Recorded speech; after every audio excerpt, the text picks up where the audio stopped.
Hi, everyone. I'm Dan Morrison, I'm Ellie Morrison. and this is Happy Not Satisfied. Welcome to our living room once again. We have quite the week coming up. We're hosting Thanksgiving for the first time. We're all decorated for the holidays.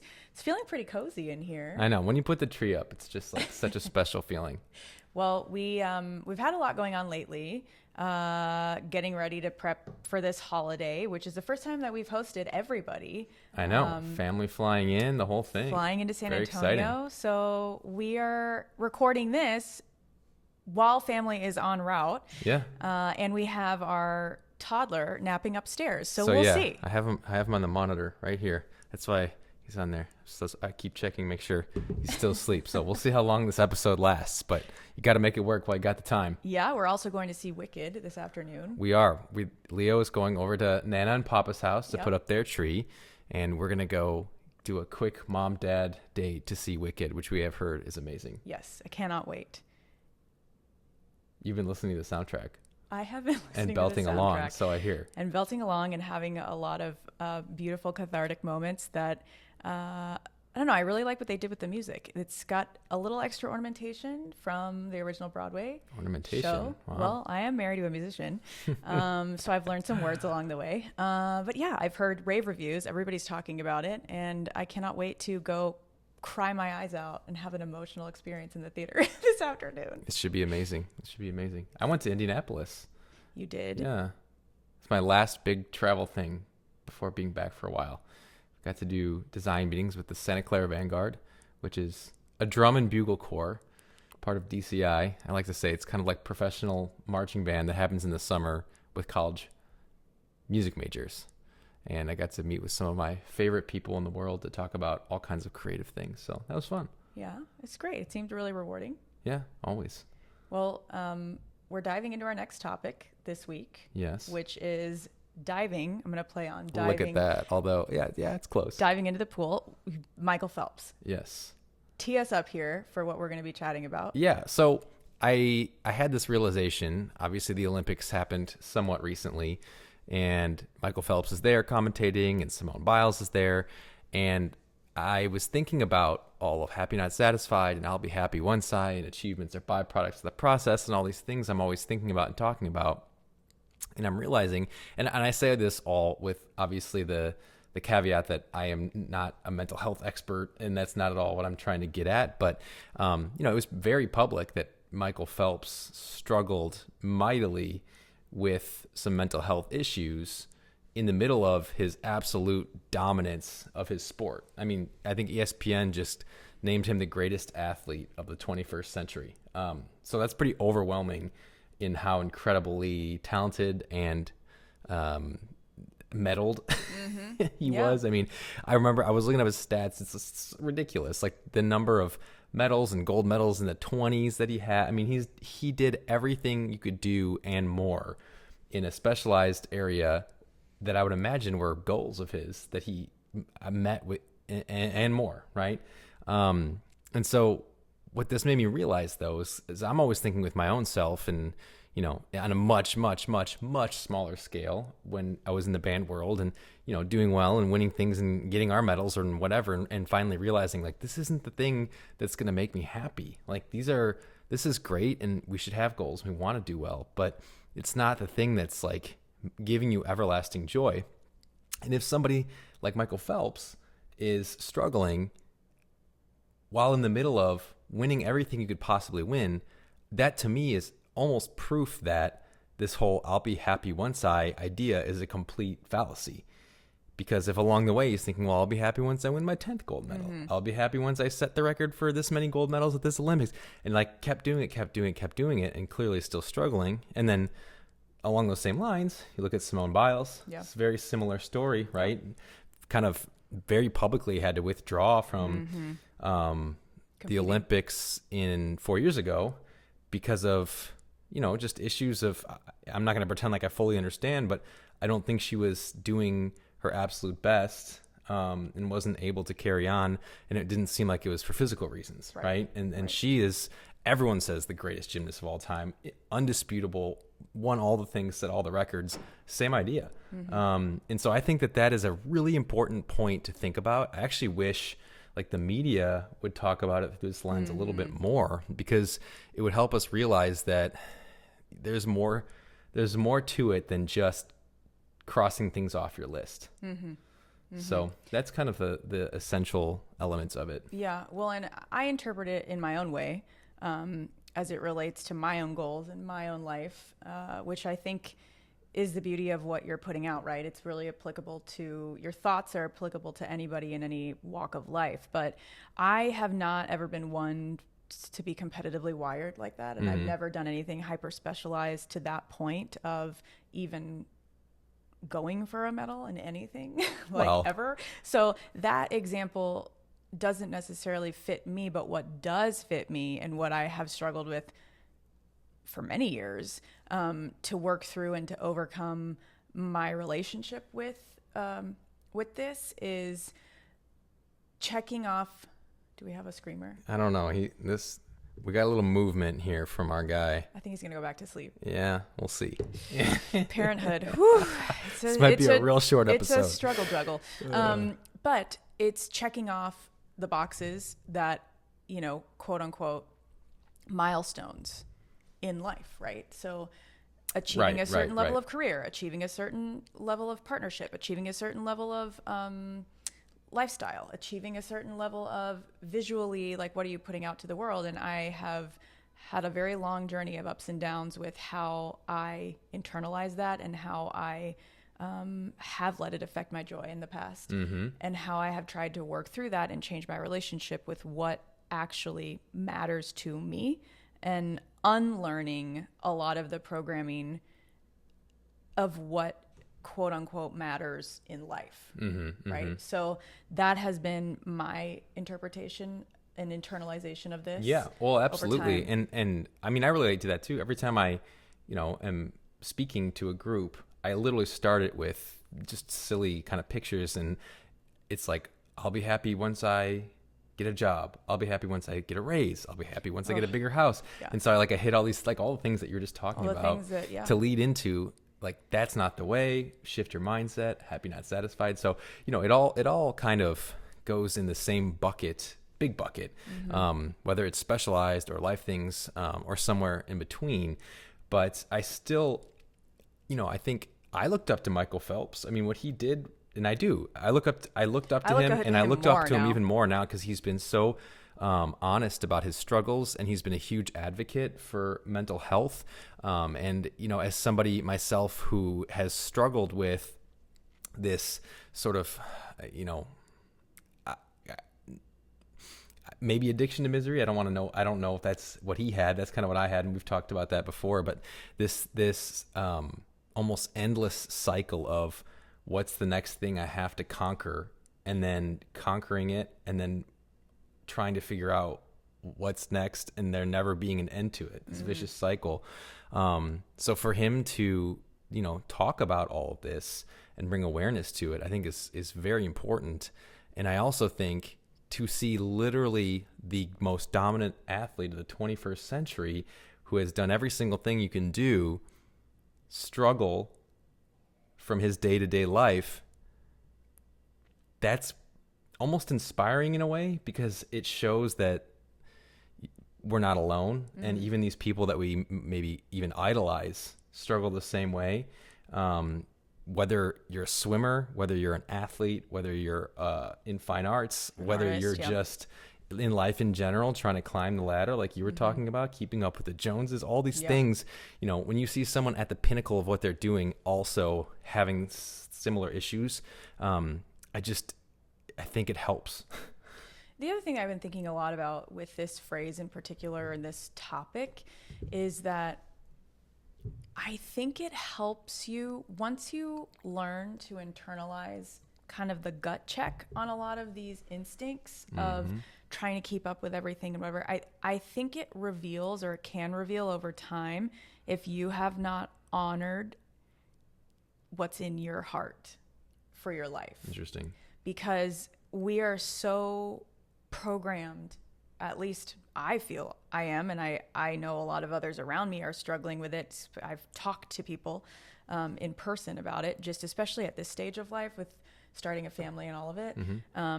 I struggled with a lot of that in the beginning of my career, and then I kind of worked through it, and then now I feel it starting to come back again of like, how do I keep tabs on this and all the voices in my head of you should be doing this and you should be doing that and you should be doing this. Well, the reality is that's all not true. You know, we can choose to live our lives really kind of however we want to. It's difficult, right? But I think what it's brought up for me, this whole reflection has brought up for me lately. I don't mean to interrupt, but when you say we can choose to live our lives however we want to, I think you mean in how you sort of frame your life to yourself. Exactly. Because yes. I don't think fully that's always true. You know, there's obligations, there's work, there's all the things. Yeah. I mean, through all of that. Yeah. Through all of that, we can we have the choice to frame it the yes, way, absolutely. And but I think that it's been sort of revealing to me that I've had priorities and things that I have dreamed of in the past several years coming true, I have done or we have done together, and then there's still something else, right? Right, there's exactly. Still something else. That's it. It's like, oh, these things aren't actually the priorities that you have, or they are, but there are others. And I think that we have to. It helps kind of whittle away what's not the truth, right? Yeah. Because what somebody to the left or right of you might be doing or on social media might be doing, even though you're seeing it constantly and you're believing like, oh, I have to do this or I have to do that, I have to do that. It might not actually be what you truly want or need in life. And so that's what I've been thinking about a lot when it comes to this particular topic over the past couple weeks. So I don't know if that's worth anything, but no, I think it is. But I you know, for me, I understand that, but also I think for me, it's more like this moving goalpost of once you've done the thing, now what's the next thing? Even if it was the right thing, there now is a new right thing in my mind, you know? Moving target. Yeah. Yeah. And, I always see this quote pop up because, you know, the algorithm feeds you. It's like, remember when you wanted what you currently have, something along those lines. Yeah. And every time I see that, it makes me stop and think, yes. And I need to remind myself of this more because I do fall into the trap of like, what's next? I'll be happy once I need to get to this next thing. Okay, I got there. Now what's the next thing? And so it's interesting though, is how do you reconcile sort of this ambition with being happy with what you have? And obviously that's kind of why the whole happy, not satisfied thing exists. Yeah. That's what it encompasses. But I don't know. There's not a definitive answer to that. I think it's this nuanced approach with lots of different answers and lots of different ways to have awareness and reminders to ourselves of what's important, and you know, not to fall down this vicious cycle constantly with you know, kind of your blinders on of what can I do next. It's tough though. It's tough and it's easy to lose sight of. Mm-hmm. So how are we doing on that? Yeah, he's actually, you know, he's good. He was, I don't know if you probably couldn't hear him on the mics, but there's a little commotion up there a couple minutes ago. He's back asleep. But he's back asleep. He's good. It is not easy to do this with a napping toddler upstairs because your brain is into different places at one time. Yeah. Normally he's at school or at a grandparent's house when we're recording these. I know, but we had to fit it in. We got family coming. We got stuff to do, but we wanted to. I mean, we have a commitment to be consistent. That's right. And we're going to remain by that. And been writing the Substacks, been doing the podcast, putting something out every week. Mm-hmm. And we're going to continue to do that because I think it is very important. The other thing, I did just think of, this whole topic also makes me think about Ariana Grande. I remember when she had, or I think it was Ariana Grande, where she won, it was a famous Grammy speech, I think, Grammy acceptance speech. She won an award and she went up to the mic and talked about how this was the best year for her career, but the worst year for her personal life simultaneously. The same thing happened with John Batiste. Yes. Yeah. And I think that we don't always hear what you've always talked about with this happy, not satisfied concept is like what's beneath the iceberg, right? Like, yeah. Or the tip of the iceberg, and then what's everything right, underneath, right. But also what is so in the gray area with what people are carrying constantly. It's like so much is that contradiction with itself, you know, like I have the best of this, but the worst of this, like what you're saying with Michael Phelps, what we're saying with Simone Biles, like I have the best of this, I'm on top of the world, but I'm struggling. I'm at my lowest with this. And I don't know if we really heard the reality of this type of, you know, success, quote unquote. It comes with other things. It comes with other dynamics. And like sometimes just being able to acknowledge that you're struggling with something or realizing that there is an issue underneath all of this. I just think the bottom of all this is it's so important for people to talk about it and be honest about it, because otherwise you think you're alone, when I just have found more often than not, we're all the same. Everyone has got so many of the same things going on. It's just whether or not it's coming out, we're talking about it like that. And that makes you feel super isolated, you know? And I think I talked about this on the last episode. Maybe, I don't know, the Maya Angelou quote that we're more alike than we are unalike. Yep. I mean, the overlap is so significant, but we're scared to talk about things, I think. And then for some reason, the differences that do exist are what get put into the spotlight. Yeah. And I say for some reason, I mean, some of that is, you know, it's, negative things get clicked on more, and that is a self-perpetuating thing, and so that's part of it too. But I just hope that more people have honest conversations about, you know, things they're struggling with and working through and trying and putting themselves out there for different things and putting positivity into the world. I think there's a huge need and desire for that. And how much we talk about, we talk about kind of fear, you know, and are you scared or whatever. I find myself working through that constantly. Yeah. You know, it's never going to end. And I think that even just recording this episode right now, doing these things, like getting it out there. It was definitely, you know, it's funny you say that, because last week we talked about, are you scared, or is it wrong for you, or you know, all those things. And it was definitely 50-50 on if we were going to sit down and do this, because we knew we had to like run to do all these things, get the mic set up. He's napping. We don't know how long it's going to last. Can we fit it in this window? And it was so easy to say, we'll do it later. But we weren't really sure when later was going to be. And we did it. Now, honestly, I think part of it is because we talked about this and we've been talking about it with each other and fulfilling obligations. And, you know, I know for a fact we're both going to feel proud that we sat down and did this. Absolutely. Because we're acknowledging and honoring our commitments to each other and to ourselves. That's true. And one last reference when it comes to all of this, especially with kind of the fear thing, trusting the process, which is what we talk about a lot with the happy, not satisfied ideas. I saw a video with Marc Jacobs, the fashion designer, who he was sitting down with somebody. I couldn't tell who it was. I didn't recognize this person, but they were speaking about how one of Marc Jacobs' biggest struggles is when he starts to either design a line or start some creative process. He wishes and he's scared that he doesn't know how the process is going to end up. And he only wishes that if he could tell what the end of the process was going to be, he could work backwards. And I was thinking, oh man, are you kidding me? Like, you of all people? Oh, well, you know, I have my own example in my world. Someone I'm very fortunate to work with, but you know, many people would consider to be the greatest at what he does ever is Michael Gaines. Yes. And he is, shout out to Michael Gaines. Yeah, legend. Absolutely. Yes. Legend and wonderful man. Yes. He's a drill writer, which to anyone not involved in marching band or drum corps or anything like that, it's the person who basically uses this computer program to manipulate where the people are going to go. It is a very difficult job, and a lot is on that person's shoulders to make everything work. And he always talks about like the blank white page and how daunting that can be. Yeah. And I'm like, Michael Gaines feels that way. Right. If he feels that way, then everyone feels that way, right. You know? And then his end product is absolutely undeniable and amazing. Of course. But still, you go through that. And that's exactly what I'm talking about. And I'm so glad that he puts that out there, because I know for a fact it makes other designers feel like, okay, I can push through and I can do this, because the person I look up to also struggles with the same things that I do. And that's just true across the board. Yeah. It's just either people want to look perfect to others. They don't want to let their guard down. They don't want to talk about the things they struggle with.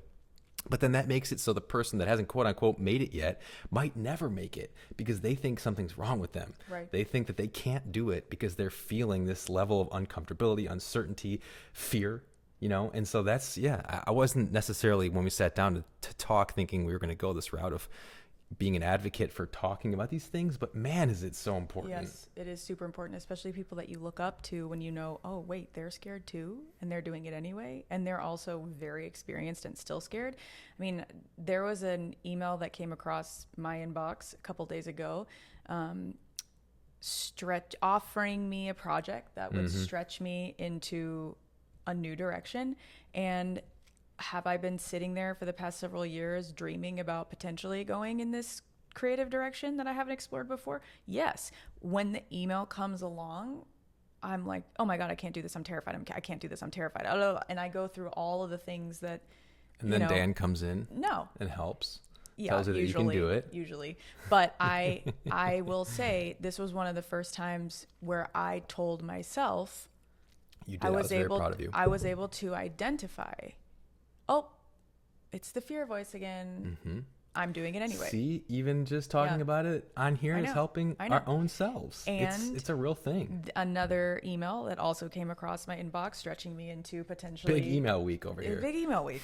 It's weird how the universe times that out. But my initial reaction was fear and voices that were in my head about this particular email. The things that were brought up in this email, I realized weren't really me. They were from other sources that I had picked up and programming that I had picked up from throughout my life and my childhood and all these things. And that's sort of, tapping into like what we've been talking about. Even early this morning, I came to you and said, oh my gosh, I realized that my reaction to this is not truly me. It's other people, that I have, or other signals from wherever that I've picked up that are responding in this way. And I haven't been ready for this message until now. Yeah.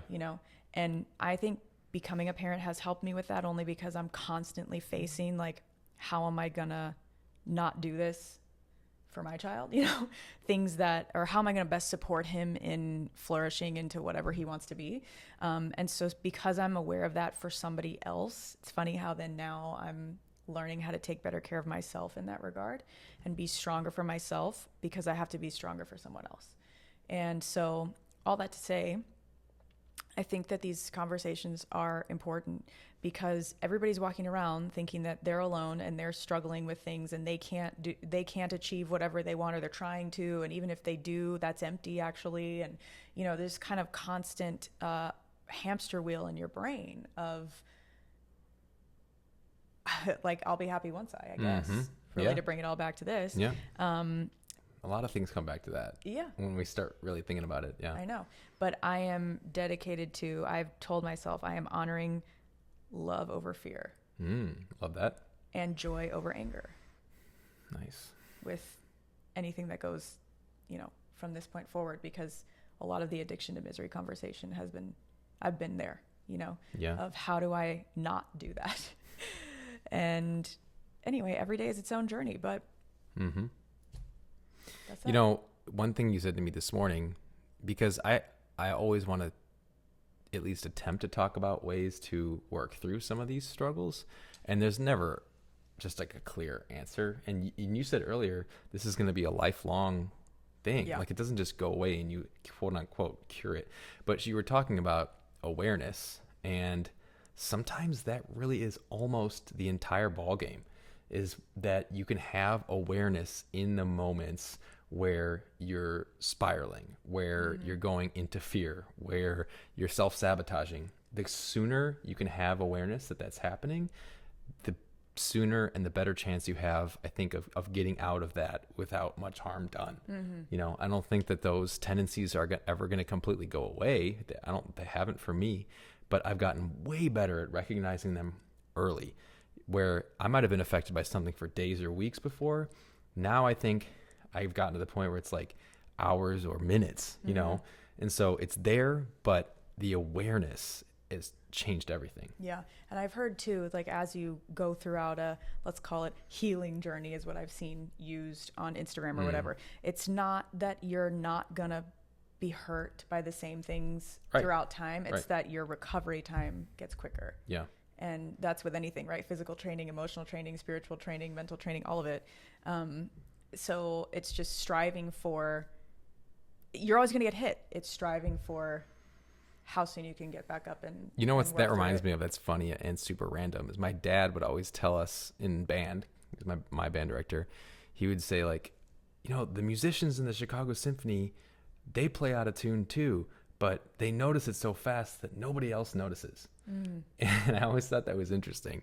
It's like they're so in tune with, Right.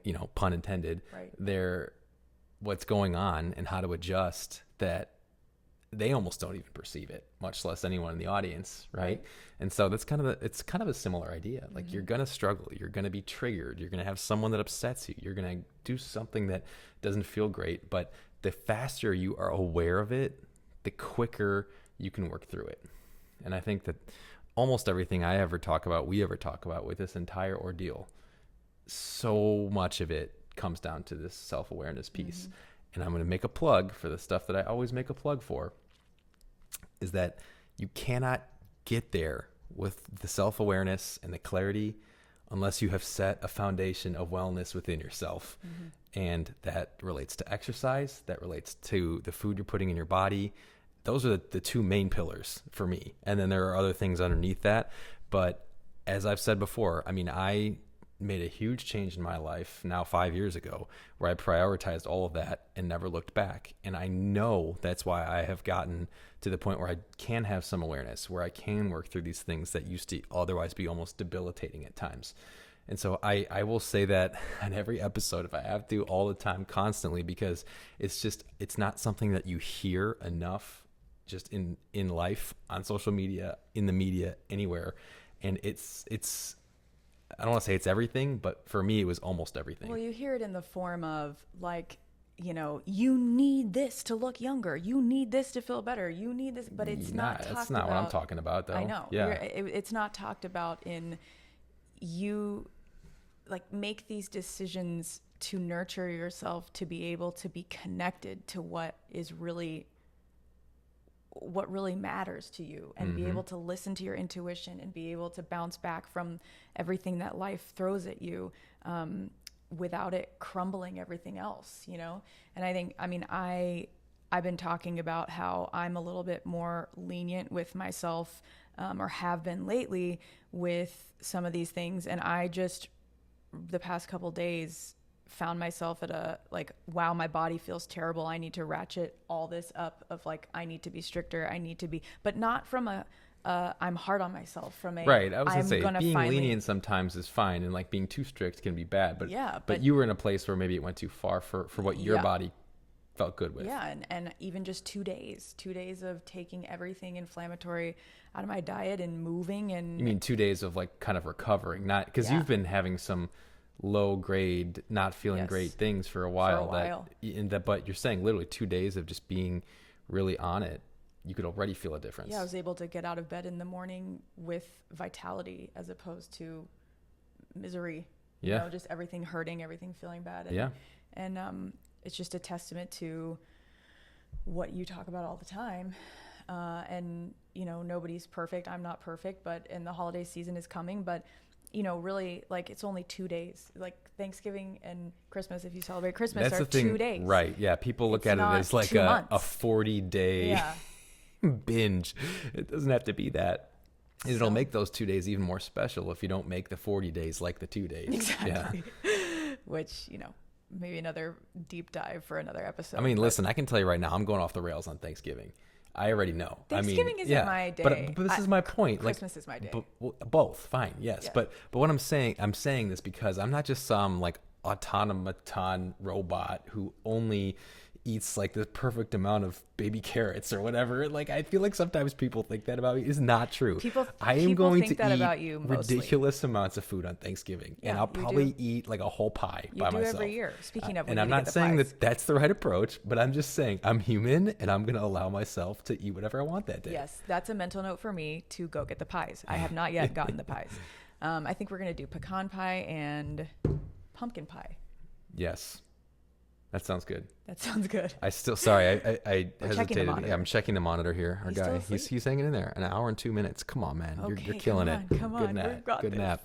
That does remind me before we wrap this up that I just need to give a shout out to when we had Thanksgiving at your Aunt Marissa and Uncle Michael's house, and they had pie that changed my life. Well, that was I from think the about it farm like down the almost street. every day. Yeah, it was- my goodness.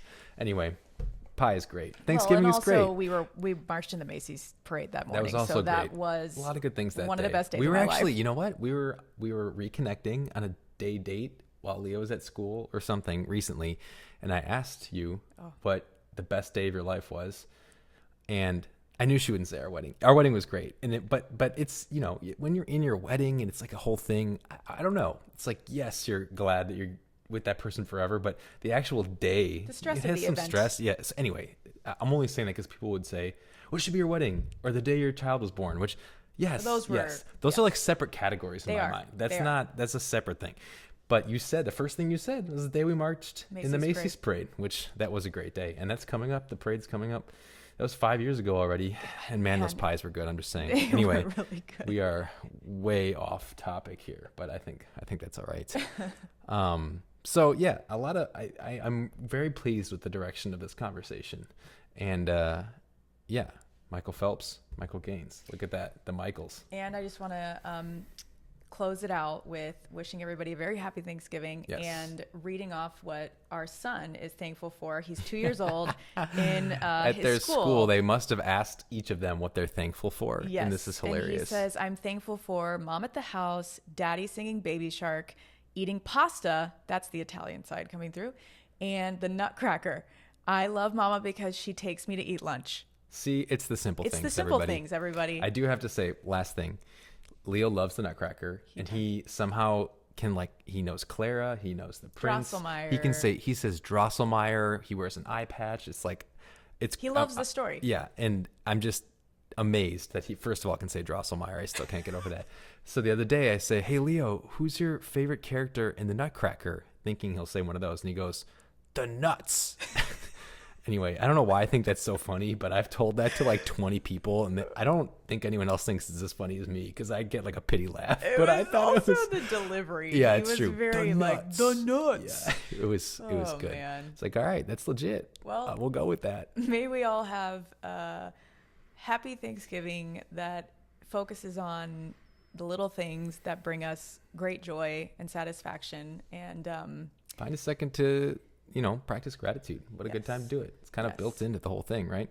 So eat pie and also practice gratitude. And check out the Substack. Happy Not Satisfied. Really appreciate it. New one coming out, well, tomorrow. But when you hear this, it might also be, well, I don't know. no, this will come out after the read. This will come out at some point. I'm getting off track here as I look at Leo, hopefully continuing to sleep. So anyway, Thanks for he's- bearing with us as yeah. we're juggling a lot of things. Yeah. But, aren't we all? we're a bit scattered, but I think some good takeaways today. So thanks for hanging in there, and have a good one. Happy see you next Thanksgiving. time. Bye.